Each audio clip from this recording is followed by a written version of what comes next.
В своих исследованиях я узнал, что недалеко от Мунджавана находится лес Бхадаяра. And in that Bhadayara, we find the village of Bhadayara Gram. И в этом Бхадаяре мы находим деревню Бхадаяра Грам, which happens to be the residence of a very beautiful gopi named Bhadra. которая является местом, где пребывает очень красивая гопи, которую зовут Бхадрам. We've spoken a lot about Krishna, about Radha, about the Sakis. So here's a little information about a very beautiful gopi named Bhadra. Мы много говорили о Кришне, о Радхе, о Саке, и вот немного сведений об очень красивой гопи по имени Бхадрам. So Bhadra is actually a very close friend of Chandravali, who we know is Srimati Radharani's chief competitor. Бхадра – очень близкая подруга Чандравали, которая, как мы знаем, является главной соперницей Шримати Радхарани. And the acharyas say that true to her name, which means auspicious, Bhadra spreads auspiciousness wherever she goes. Ачарьи говорят, что в подтверждении своего имени, которое означает «благоприятное», Бхадра излучает благоприятное, куда бы она ни пошла. Now, the acharyas also write that when Bhadra heard that Krishna had extinguished a forest fire by the Jamuna to save the Brajabasis, she placed him, Krishna, in her heart to extinguish the fire of the burning love that she had for him within her heart. Они также пишут, что когда Бхадра услышала, что Кришна потушил лесной пожар у Ямуны, чтобы спасти Браджабаси, она поместила Кришну в свое сердце, чтобы погасить огонь пылающей любви, который был к нему в ее сердце. But those acharyas say that Bhadra misjudged the effect of keeping Krishna in her heart, for his presence there merely doubled the flames of her desire to love Krishna. As a result, she appeared very pale, as if burned to ashes. Но эти ачарьи говорят, что Бхадра недооценила воздействие сохранения Кришны в своем сердце, потому что его присутствие там только удвоило пламя ее желания любить Кришну. В результате она выглядела очень бледной, как будто сгорела дотла. So this gopi Bhadra, she's mild by nature, and of all the right-wing gopis, known for their submissive natures, Bhadra and Chandravali are the most tolerant of Krishna's misbehavior. Эта гопи, Бхадра, по характеру мягкая. Из всех гопи правого крыла, известных своим покорным характером, Бхадра и Чандравали наиболее терпимо относятся к проступкам Кришны. And the acharyas give an example that when Krishna once offended Bhadra in an assembly of gopis by making her the object of his clever jokes. At first, she patiently tolerated his criticism and continued to be kind to him.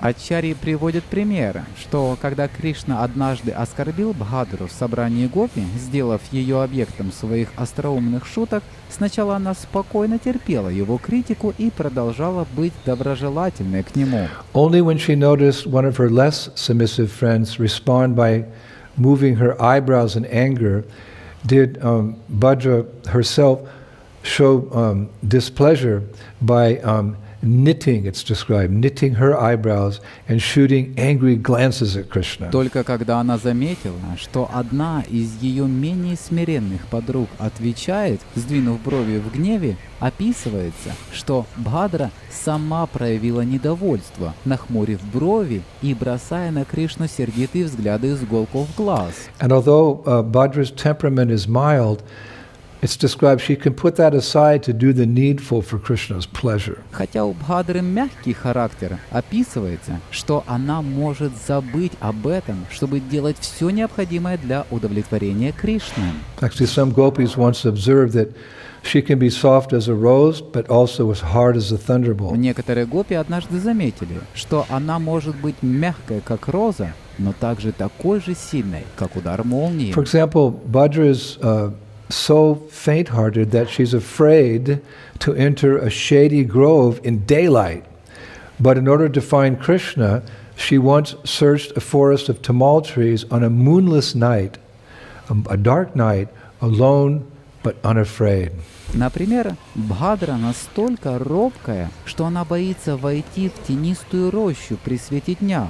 Но чтобы найти Кришну, однажды безлунной ночью, темной ночью, она бесстрашно в одиночку искала его в лесу деревьев Тамала. And because of her great love for him, Krishna often gives this gopi Bhadra ornaments. One time he gave her his famed Gunja necklace. Из-за ее великой любви к нему Кришна часто дарит этой гопи Бхадре украшения. Однажды он подарил ей свое знаменитое ожерелье из гунджи. And Krishna is also pleased when his devotees call him by names connected to her. Кришна также радуется, когда его преданные называют его именами, связанными с ней. Like Bhadra Hriday Ni Dhalu, which means he who naps in Bhadra's heart. Например, Бхадра Хридай Нидхалу, что означает «тот, кто дремлет в сердце Бхадры». Or Abhi Bhadra Kinkini Nina Dhon Mukha, which means he who waited at the meeting place, eagerly listening for Bhadra's jingling anklets. Или Абхи Бхадра Кинкини Нина Дон Мукха, что означает «тот, кто ждал на месте встречи, с нетерпением прислушиваясь к звенящим ножным браслетам Бхадры». And I also read once when speaking about Bhadra, Krishna said, quote, Bhadra and her veena are very beautiful. Both speak sweetly, and both are as graceful as newly flowering vines, and both enchant me, robbing me of my peacefulness. Я также читал, что однажды, говоря об Бхадре, Кришна сказал, цитата, «Бхадра и ее вина очень красивые, обе сладостно говорят, обе также изящны, как только что распустившиеся лианы, и обе очаровывают меня, лишая меня покоя». And it's described that after Krishna had left Vrindavan for Mathura, this gopi Bhadra continuously lamented his absence, as did the other gopis. And it's said that her expressions of grief still echo throughout the woods of Bhadayara to this very day. Описывается, что после того, как Кришна уехал из Вриндавана в Мадхуру, эта гопи, Бхадра, непрестанно сокрушалась из-за его отсутствия, как делали и остальные гопи.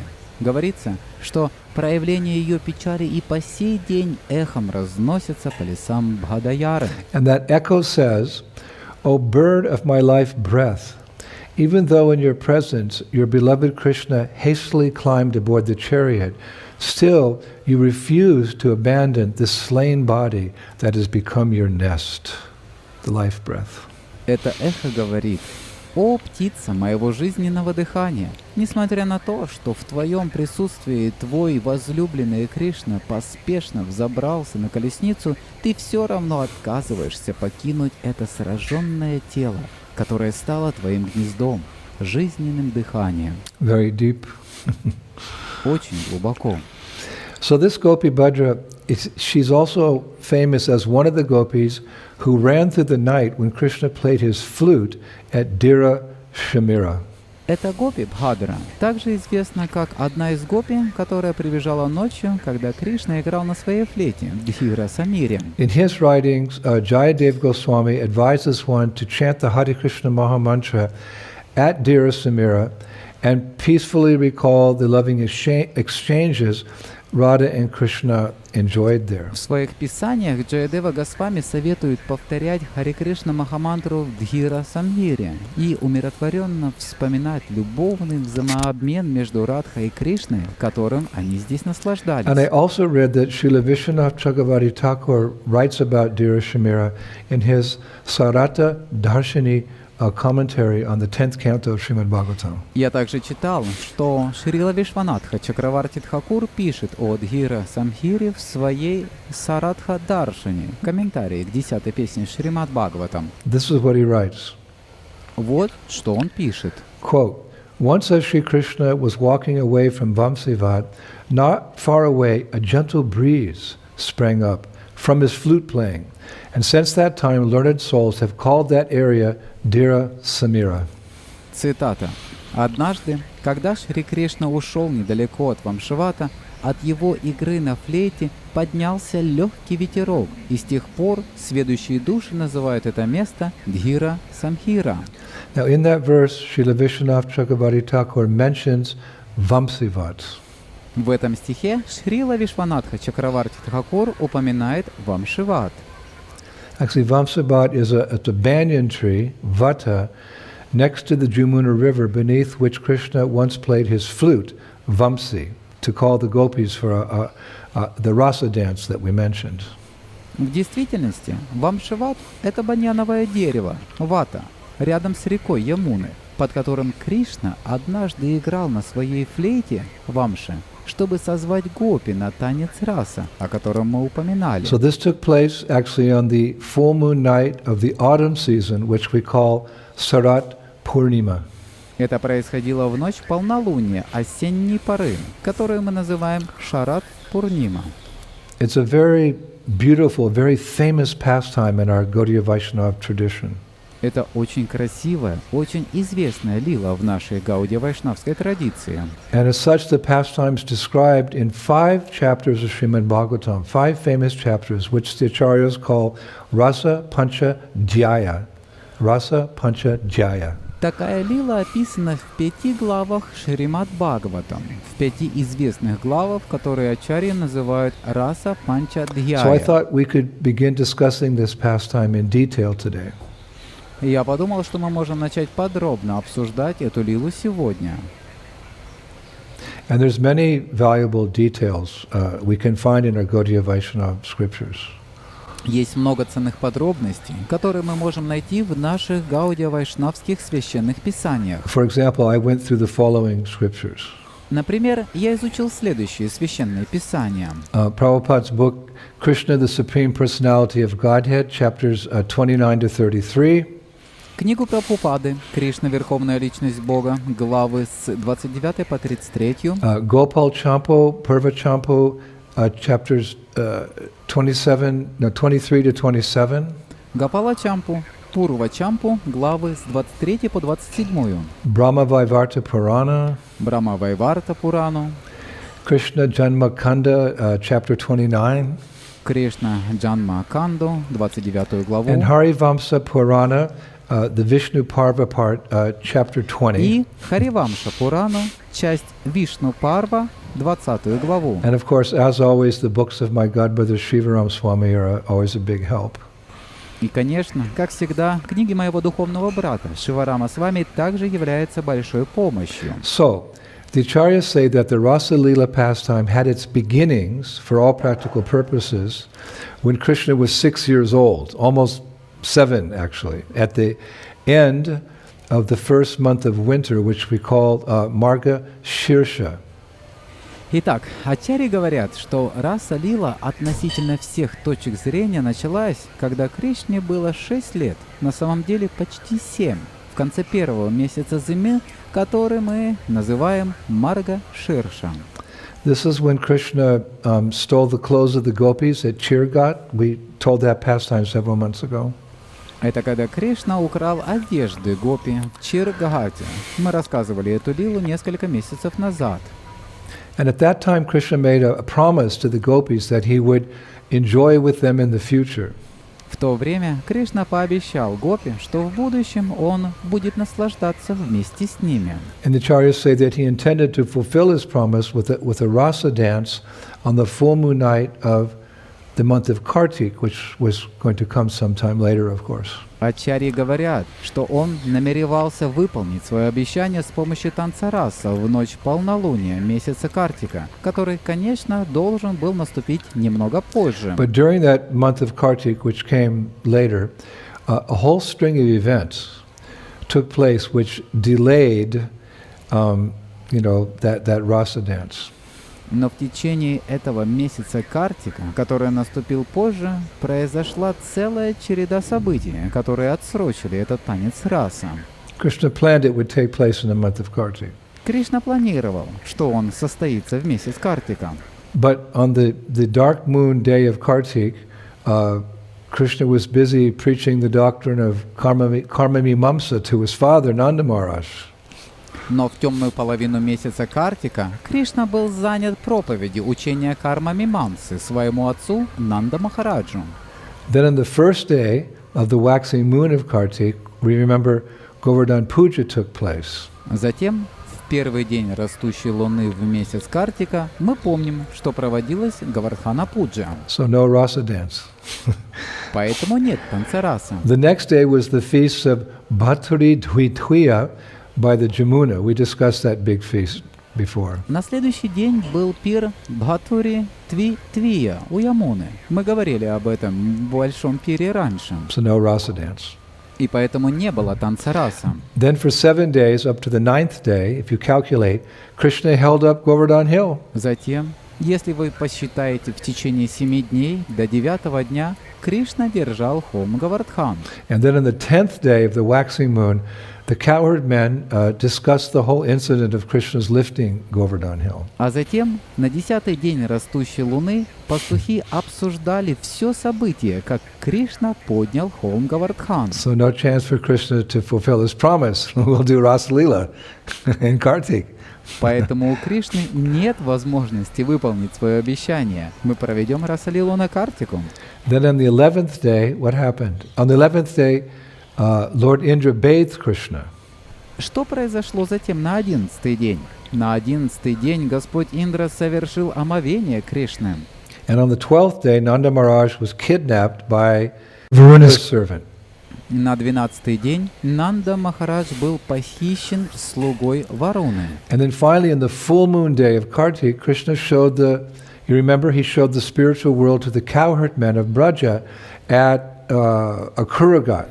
И, наконец, в день полнолуния месяца Картика в Акрура-Ракхате, вы помните, Кришна показал духовный мир пастухам Браджа.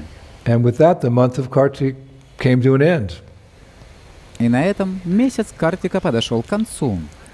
So then Prabhupada writes in Krishna book, И затем Прабхупада пишет в книге Кришна.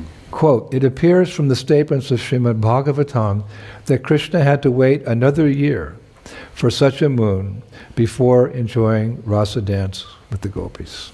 Цитата.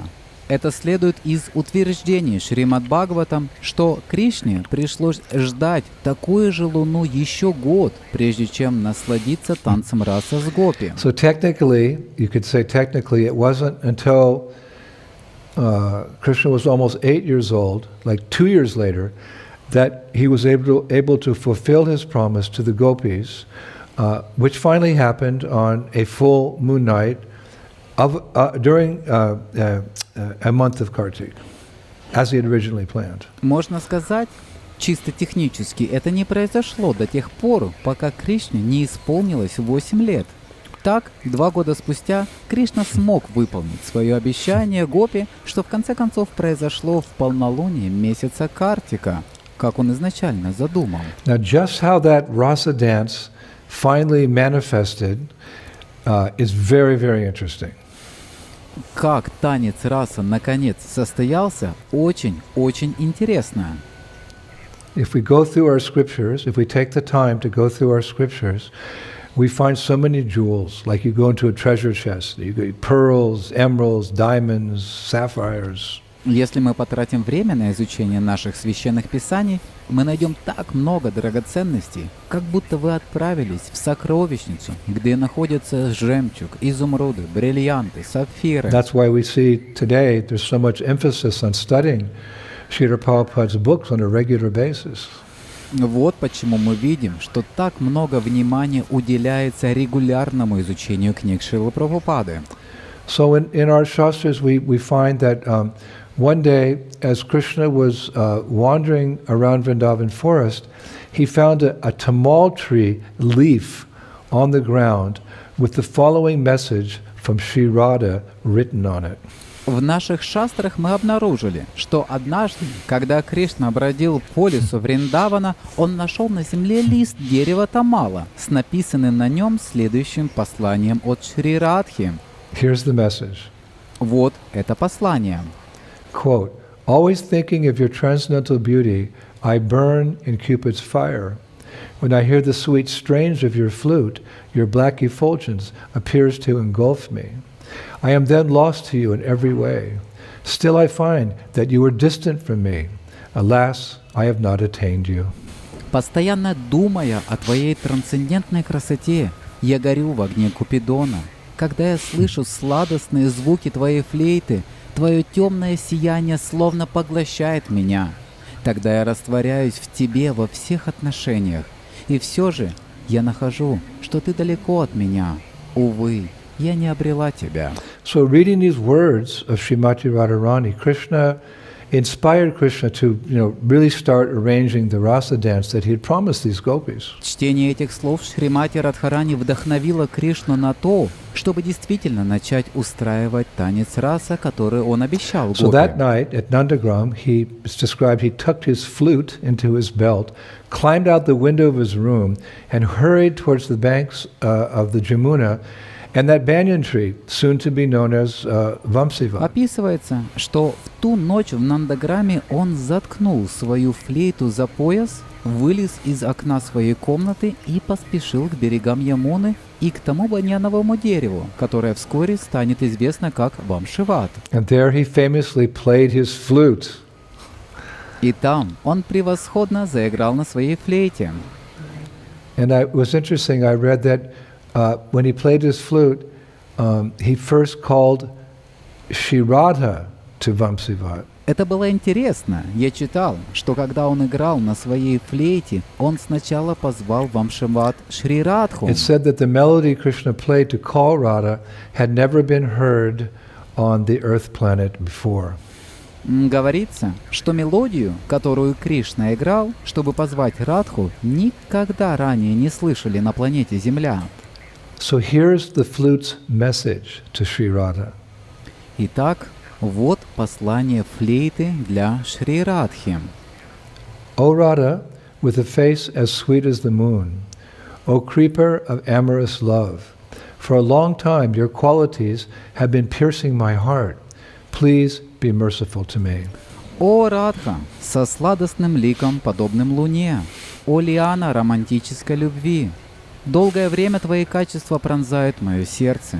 Пожалуйста, будь милостива ко мне. So then Krishna played another melody to call all the other gopis. Затем Кришна заиграл другую мелодию, чтобы созвать всех остальных гопи. And the Acharyas note that except for those gopis who had previously been sages in the Dandakaranya forest, all the gopis came. Just those gopis didn't come. It's interesting. Ачарья отмечает, что пришли все гопи, за исключением тех гопи, которые раньше являлись мудрецами в лесу Дандакаранья. Только те гопи не пришли. Это интересно. So how did all these gopis find their way through the dark forest at nighttime to come to Vamsivat? Как же все эти гопи ночью нашли дорогу через темный лес, чтобы прийти в Вамшиват? It said they came by following the music of Krishna's flute, and they actually very quickly arrived at Vamsivat, which there's a nice description that at that time Vamsivat was supremely attractive with forest groves, singing birds, fragrant breezes, and moonshine. Говорится, что они пришли, следуя мелодии флейты Кришны, и они в действительности очень быстро пришли в Вамшиват, у которого есть красивое описание, что в это время Вамшиват был чрезвычайно привлекателен своими лесными рощами, поющими птицами, ароматным ветерком и лунным светом. Just try to imagine in your mind this scenario, this scene. Просто попытайтесь представить в своем воображении это развитие событий, эту картину. And there they found Krishna standing under the banyan tree with his flute. Govindam Adipurusham Tamaham Bhajami. And it was the first time that many gopis were actually meeting Krishna face to face. И там они нашли Кришну, стоящего под баньяновым деревом со своей флейтой. Говиндам, Адипурушам, Тамахам Баджами. Это был первый раз, когда многие гопи в действительности встретились с Кришной лицом к лицу. And Krishna immediately welcomed all the gopis. Кришна тотчас же поприветствовал всех гопи. His words are very famous. Его слова очень известны. He said, "O most fortunate ladies, welcome. What may I do to please you? is everything well in Vrindavan? Please tell me the reason for your coming here. Like why have you come here? О, самые удачливые девушки, добро пожаловать! Что я могу сделать, чтобы доставить вам удовольствие? Все ли хорошо во Вриндаване? Пожалуйста, скажите мне причину своего прихода сюда.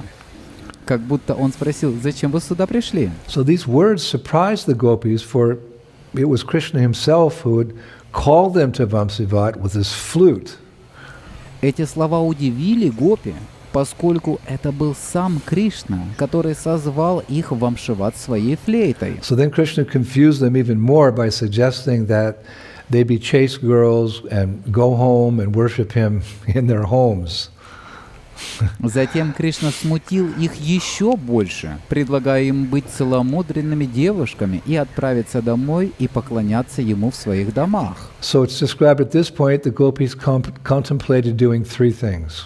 Описывается, что в этот момент гопи размышляли о том, чтобы сделать три Giving вещи. up their lives, falling at Krishna's feet, or becoming angry with him. Расстаться с жизнью, припасть к стопам Кришны или рассердиться на него. So the acharyas say that Krishna's showing indifference to the gopis was to increase the gopis' longing for him and to cause them to express their love for him. In Krishna consciousness, we have to express our love. Ачарьи говорят, что проявление Кришны безразличия гопи должно было усилить стремление гопи к нему и побудить их выразить свою любовь к нему. В сознании Кришны мы должны выражать нашу любовь. So then to demonstrate his unlimited mystic potency, Krishna expanded himself to be with each and every gopi. Затем, чтобы показать свое безграничное мистическое могущество, Кришна распространил себя, чтобы быть с каждой гопи. Now, although these gopis numbered in the millions, each gopi perceived that she was alone with Krishna. And this is how the rasa dance began. И хотя этих гопи насчитывались миллионы, каждая гопи чувствовала, что она была наедине с Кришной. И это то, как начался танец раса. This is the start of the rasa dance. Это начало танца раса. However, after some time, Krishna began thinking as follows. Однако, через некоторое время Кришна начал думать следующим образом. And we're quoting from scripture here. И здесь мы цитируем из священных писаний. Because I am enjoying with so many women, Radha has been reduced to the same level as the others. If the gopis think of themselves as Radha's equals, then they will only quarrel, not dance. So I shall now put them in their place and reveal Shrimati Radharani's unparalleled superiority. Поскольку я наслаждаюсь таким множеством девушек, Радха была низведена до того же уровня, что и остальные. Если гопи думают о себе как о равных Радхе, тогда они будут только спорить, а не танцевать. Поэтому сейчас я поставлю их на место и раскрою непревзойденное превосходство Шримати Радхарани. So then Krishna paused the dance. He stopped the dance and he said, "Dear girls, it appears you have all become so tired, you need time to rest." Тогда Кришна остановил танец и сказал: «Дорогие девушки, похоже, вы все так устали, вам нужно время, чтобы отдохнуть. So I am going to visit nearby places and I will be back soon. Then he disappeared with Sri Radha. Поэтому я собираюсь посетить близлежащие места и скоро вернусь». Затем он исчез со Шри Радхой. And then what happened? И что случилось потом? That we'll tell you in the next class. Это я расскажу вам на следующей лекции. We're going to leave you on the edge of your seats like, what happened? Мы собираемся оставить вас в нетерпении, размышляя подобным образом, что же случилось? But this is all deep subject matter, so we're going to leave you with what we've told you today. You can digest that by Srila Prabhupada's mercy. Но все это глубокие темы, поэтому мы собираемся оставить вас с тем, что мы рассказали вам сегодня. Вы сможете усвоить это по милости Шрилы Прабхупады. And we'll conclude today's lecture here with a famous quote from Srila Prabhupada in his Krishna book. И здесь мы закончим сегодняшнюю лекцию известной цитатой Шрилы Прабхупады из его книги «Кришна». Referring to Krishna's opulence of renunciation, that he was with all these beautiful girls, but he was able to walk away from them because of his opulence of renunciation. В которой говорится о достоянии Кришны, отречении, что он был со всеми этими прекрасными девушками, но он смог уйти от них из-за своего достояния, отречения. Srila Prabhupada writes, the Supreme Personality of Godhead is always full with 6 kinds of opulences, and this is an instance of the opulence of renunciation. This renunciation confirms Krishna's total non-attachment. He is always self-sufficient and is not dependent on anything. This is the platform on which his transcendental pastimes are enacted. Шрила Прабхупада пишет: Верховная Личность Бога всегда полна 6 видов достояний, и это является примером достояния отречения. Это отречение подтверждает абсолютную непривязанность Кришны. Он всегда самодостаточен и не зависит ни от чего. Это фундамент, на котором разворачиваются его трансцендентные лилы.